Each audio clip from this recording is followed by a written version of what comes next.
Hello students and welcome to our channel the Educant. अब हम continue करेंगे business studies के चैप्टर 3 को और इसमें आपका नेक्स्ट टॉपिक आता है इकोनॉमिक एनवायरनमेंट इन इंडिया के इंडिया में इकोनॉमिक एनवायरनमेंट कैसा रहा है। देखो बच्चों, आज़ादी के बाद से जो गवर्नमेंट की इकोनॉमिक प्लानिंग रही है उसका आपको लंबे टाइम में कुछ पॉजिटिव रिजल्ट्स भी हमें देखने को मिले और कुछ नेगेटिव रिजल्ट्स भी उसके हुए।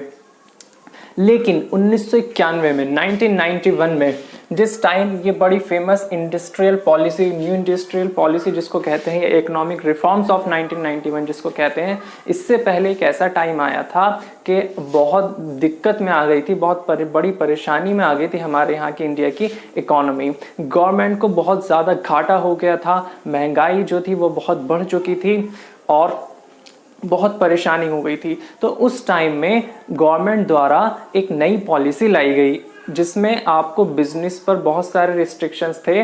1991 से पहले उन रिस्ट्रिक्शंस को 1991 से पहले जो थे उनको रिमूव किया गया, बिजनेस करने में आसानी दी गई और प्राइवेटाइजेशन किया गया। तो जो बड़े बड़े स्टेप्स थे उनको हम 3 पार्ट्स में यहाँ पर पढ़ते हैं और उन 3 पार्ट्स को आप कहेंगे, एक तो है आपका लिबरलाइजेशन, सेकंड प्राइवेटाइजेशन और थर्ड ग्लोबलाइजेशन। तो इन तीनों को हम पढ़ेंगे एक एक करके। तो फर्स्ट आपका आता है लिबरलाइजेशन। ये लिबरलाइजेशन क्या होता है बच्चों? देखो, लिबरल का मतलब होता है एक तरह से लिबरलाइज करना, एक तरह से फ्रीडम देना, छूट देना। जो रिस्ट्रिक्शंस पहले थे आपके 1991 से पहले, हमने उसमें छूट दे दी, बिजनेस करने में आसानी दी, बिजनेस को सिंप्लीफाई किया जिससे कि लोग बिजनेस आसानी से कर पाएं और उसमें एंटर कर पाएं। देखो क्या है इसमें, हमने मेन क्या काम किया, आपके रिमूवल ऑफ अननेसेसरी रिस्ट्रिक्शंस। इससे पहले बहुत सारे गैर ज़रूरी जो प्रतिबंध रिस्ट्रिक्शंस लगाए हुए थे गवर्नमेंट ने बिजनेस पर, अब उन अननेसेसरी रिस्ट्रिक्शंस को ख़त्म कर दिया गया था इसमें। Next, abolishing licence requirement except a few. आपको बिजनेस करने के लिए बहुत सारे बिजनेस की लिस्ट ऐसी थी कि जिसमें अगर आप वो बिजनेस करना चाहते हो तो पहले आपको गवर्नमेंट से लाइसेंस लेना पड़ेगा। अब आप कोई भी गवर्नमेंट से रिलेटेड काम करना चाहते हो तो उसमें बहुत ज़्यादा फॉर्मेलिटीज़ होती है। तो गवर्नमेंट ने क्या किया, लाइसेंस की जो रिक्वायरमेंट्स थी उसको ख़त्म कर दिया। सिर्फ कुछ ही आपके बिजनेस ऐसे रहे जिसके लिए आपको लाइसेंस लेने की ज़रूरत थी। Next, freedom of fixing prices. इस पॉलिसी से पहले आपको अपने प्राइस फिक्स करने की भी आज़ादी नहीं थी। गवर्नमेंट ने एक लिमिट बनाई हुई थी कि आप अपने जो प्रोडक्ट्स हैं उसका प्राइस इतने से इतने तक ही रख सकते हो, आप ना उससे ज़्यादा नहीं जा सकते। तो इसमें भी आपको एक छूट दी गई कि आप आज़ाद हो, आप जिस तरह से चाहे अपने प्रोडक्ट्स या अपने सर्विसेज के प्राइस फिक्स कर सकते हो। Next, freedom of scale of business. इसका क्या मतलब है कि इस पॉलिसी से पहले आपको ये भी फ्रीडम नहीं थी कि आप अपना बिजनेस कितना भी एक्सपेंड कर लो, उसके लिए भी आपकी लिमिट थी। लेकिन इस पॉलिसी के बाद आपको ये फ्रीडम भी मिल गई कि आप अपना बिजनेस जितना चाहे कम कर लो, जितना चाहे बढ़ा लो। Next, reduction in tax rates. इसी तरह से टैक्स के रेट्स में भी आपको जो है छूट दी गई, कम कर दिए गए टैक्स के रेट, जिससे कि लोग ज़्यादा से ज़्यादा बिजनेस में सामने आए और एंट्री करें और उससे हमारी इकोनॉमी बेहतर हो। तो ये था आपका लिबरलाइजेशन। अब हम पढ़ेंगे अपना नेक्स्ट पॉइंट, प्राइवेटाइजेशन।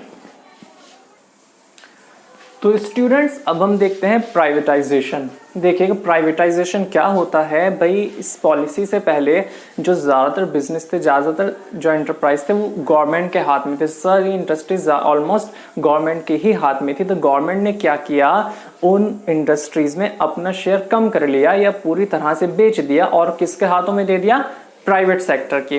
तो पब्लिक सेक्टर से ऑनरशिप जो है प्राइवेट सेक्टर के पास जाना ही आपका प्राइवेटाइजेशन कहलाता है। इसमें क्या क्या हुआ, आपका मेन पॉइंट्स क्या है, डिसइन्वेस्टमेंट ऑफ पब्लिक सेक्टर। आप कहीं पैसा लगाते हो उसे इन्वेस्टमेंट बोलते हैं, पैसा कहीं से आप निकाल लेते हो पैसा अपना तो उसको डिसइन्वेस्टमेंट बोलते हैं। तो क्या हुआ था, जो पब्लिक सेक्टर था उसने डिसइन्वेस्टमेंट किया और सब किसके हाथ में चला गया, प्राइवेट सेक्टर के पास। Next, transfer of ownership. जो ऑनरशिप पहले गवर्नमेंट के पास थी, एक तरह से पब्लिक सेक्टर की फॉर्म में गवर्नमेंट के पास थी, अब वो ऑनरशिप किसके पास चली गई, प्राइवेट सेक्टर के पास, प्राइवेट हाथों में वो ऑनरशिप चली गई। Transfer of management. जब भी ऑनरशिप हमारे पास नहीं रही तो मैनेजमेंट भी किसके हाथ में आ गया, आपके प्राइवेट सेक्टर के हाथ में। ऑनरशिप जाने का क्या मतलब होता है, मान लीजिए भाई कहीं आपके फॉर एग्जाम्पल जैसे 100% आपके शेयर्स हैं, इसमें से अगर 51% चाहे गवर्नमेंट या प्राइवेट के हाथ में आ जाए, मीन्स मोर देन 50, आधे से ज्यादा, तो जो ऑनरशिप है वो उसी की मानी जाएगी और फिर उसी की चलेगी। तो इस तरह से गवर्नमेंट ने पूरा कहीं कहीं तो पूरा 100% आपका बेच दिया, प्राइवेट के हाथों में दे दिया, नहीं तो 51% प्राइवेट सेक्टर के पास चला गया, जिससे कि ऑनरशिप जो है वो हमारी प्राइवेट सेक्टर के पास आ गई। Next, setting up of board of industrial and financial reconstruction, यानी कि BIFR, इस बोर्ड को बनाया गया जो पब्लिक सेक्टर की ऐसी यूनिट्स थी, ऐसी इंडस्ट्रीज थी जिसमें से फायदा नहीं हो रहा था, लॉस हो रहा था, तो उसकी जांच करने के लिए, उससे हम किस तरह इंप्रूव कर सकते हैं, उस काम को करने के लिए जिससे कि उनका रिकंस्ट्रक्शन किया जा सके, हमने गवर्नमेंट ने एक बोर्ड बनाया जिससे कि उनको फिर से अच्छी इंडस्ट्रीज में कन्वर्ट किया जा सके। अब ये तो था आपका प्राइवेटाइजेशन। अब हम देखते हैं ग्लोबलाइजेशन क्या है। ग्लोबलाइजेशन, ग्लोबल यानी कि रिलेटेड टू वर्ल्ड। इससे पहले बहुत सारे रिस्ट्रिक्शंस थे कि आप एक्सपोर्ट पर रिस्ट्रिक्शंस थे, आप बाहर अपना माल आसानी से नहीं बेच सकते थे, वहां से माल लाने में, इंपोर्ट करने में रिस्ट्रिक्शंस थे। तो ग्लोबलाइजेशन का मतलब होता है पूरे वर्ल्ड को एक जगह, एक रीजन की तरह से ट्रीट करना, जिससे कि कंट्री कंट्री में फर्क ना रहे, सब आपस में एक साथ रहें, बिजनेस करने में कोई परेशानी ना हो, कोई रिस्ट्रिक्शंस ना हो, चाहे आप कहीं भी माल भेजो, कहीं से भी माल मंगाओ, तो पूरा वर्ल्ड एक साथ जब आप देखते हो तो उसको बोलते हो ग्लोबलाइजेशन।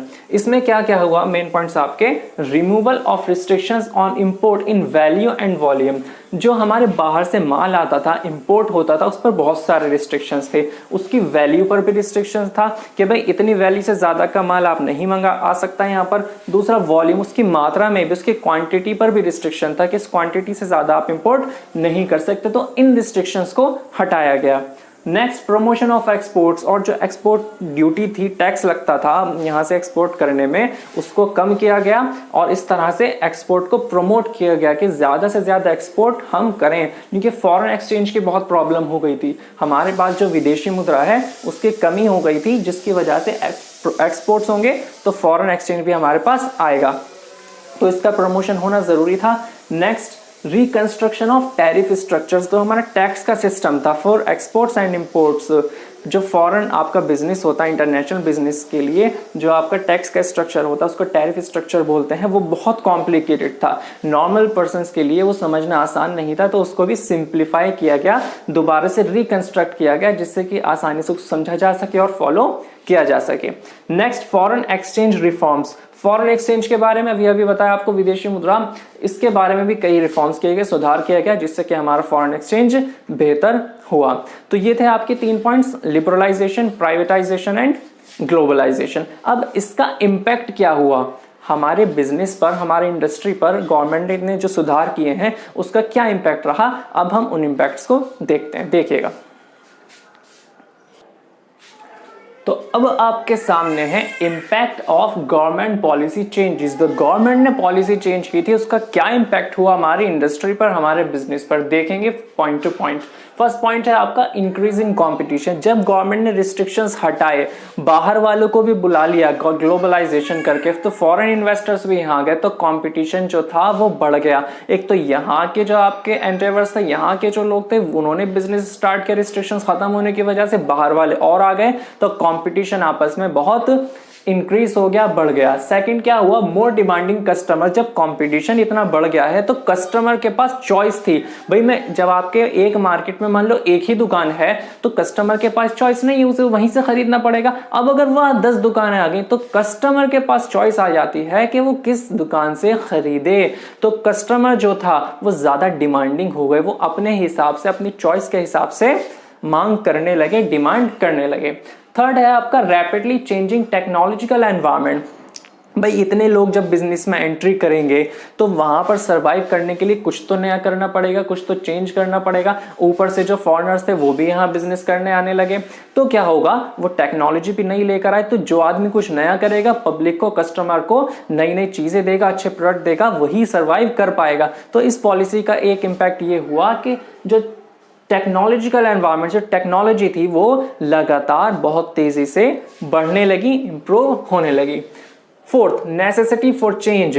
इस पॉलिसी से पहले जो आदमी जिस तरह से काम कर रहा था, जो ऑर्गेनाइजेशन, जो एंटरप्राइज जिस तरह से काम कर रहे थे, चल रहा था, उसका वही प्रोडक्ट बिक रहा था। लेकिन आज जब दूसरे भी लोग, दूसरी भी एंटरप्राइज मार्केट में आ गई, तो अब मुझे वहां बने रहने के लिए, कंपटीशन को फेस करने के लिए कुछ चेंज करना पड़ेगा। तभी मैं अपने कस्टमर्स को रोक पाऊंगा, अपने साथ रख पाऊंगा। तो एक जो चेंज है, जो बदलाव है, वो हमारी जरूरत बन गई। Next, need for developing human resource. जो ह्यूमन रिसोर्स, अब वो चाहे ह्यूमन रिसोर्स मीन्स आपके जो लोग होते हैं आपके अंदर काम करने वाले, चाहे वो आपके एम्प्लॉयज हो, चाहे आपका लेबर हो, कुछ भी हो, सबको जरूरत हुई उनको ट्रेनिंग देने की, क्योंकि कंपटीशन इतना है। तो भाई अच्छे अच्छे प्रोडक्ट बनाने हैं, इंप्रूवमेंट करनी है, तो उन्हें ट्रेनिंग देंगे, उनमें सुधार करेंगे, और जब भी हम उनसे अच्छी तरह काम ले पाएंगे, अच्छे प्रोडक्ट्स बना पाएंगे और अपनी ऑर्गेनाइजेशन को इंप्रूव कर पाएंगे, उसकी परफॉर्मेंस को। Next, market orientation. अब इस मार्केट ओरिएंटेशन क्या होता है अभी बताते हैं आपको। एक होता है प्रोडक्ट ओरिएंटेशन, कि आपने पहले प्रोडक्ट बना लिया और उसके बाद आप मार्केट में गए, क्या आपने प्रोडक्ट बनाकर मार्केट में बेच दिया। एक होता है कि पहले आप मार्केट में गए कि हमारे कस्टमर को चाहिए क्या, तो पहले मार्केट में आपने पता लगाया, जब पता लगाया उसके अकॉर्डिंग आपने अपना प्रोडक्ट बनाया। ये चीज होती है मार्केट ओरिएंटेशन। तो यही पहले होता था, प्रोडक्ट आपने प्रोडक्शन कर लिया, अब उसको भैया हमें बेचना है बस, तो हम उसे बेचने पर लग गए। लेकिन अब इतने कंपटीशन के बाद हमने मार्केट को पहले सर्च किया, हम पहले सर्च करने लगे, ढूंढने लगे कस्टमर की प्रेफरेंस क्या है, वो क्या चाहता है हमसे। तो पहले मार्केट को सर्च किया, उसके बाद हमने उसके अकॉर्डिंग प्रोडक्ट बनाया। तो ये चीज कहलाती है आपकी market orientation. Next, loss of budgetary support to public sector. इससे पहले जो गवर्नमेंट था वो बहुत सपोर्ट करता था पब्लिक सेक्टर को, अब भी करता है, लेकिन पॉलिसी आने के बाद जो सपोर्ट था, जो फाइनेंशियल सपोर्ट था गवर्नमेंट का पब्लिक सेक्टर इंडस्ट्रीज को, वो थोड़ा कम हो गया। तो लॉस कम हो गया, बजटरी सपोर्ट पब्लिक सेक्टर जब गवर्नमेंट उन्हें देती थी, तो पब्लिक सेक्टर को क्या करना पड़ा, जितनी भी इंडस्ट्रीज के अंदर आती थी उनको अपने आप नए नए रिसोर्सेज जनरेट करने पड़े और सेल्फ डिपेंडेंट और ज्यादा पहले से होना पड़ा। तो ये थे आपके आज के टॉपिक्स, और इसी के साथ आपका ये थर्ड चैप्टर जो है वो कंप्लीट हो जाता है। नेक्स्ट सेशन में, नेक्स्ट वीडियो में हम अपना फोर्थ चैप्टर स्टार्ट करेंगे। तो तब तक के लिए आप अपना ख्याल रखें और हमारी वीडियोस को लाइक करें, और अगर अभी तक आपने हमारे चैनल को सब्सक्राइब नहीं किया है तो सब्सक्राइब करें और अपने फ्रेंड्स के साथ शेयर करें। Thank you.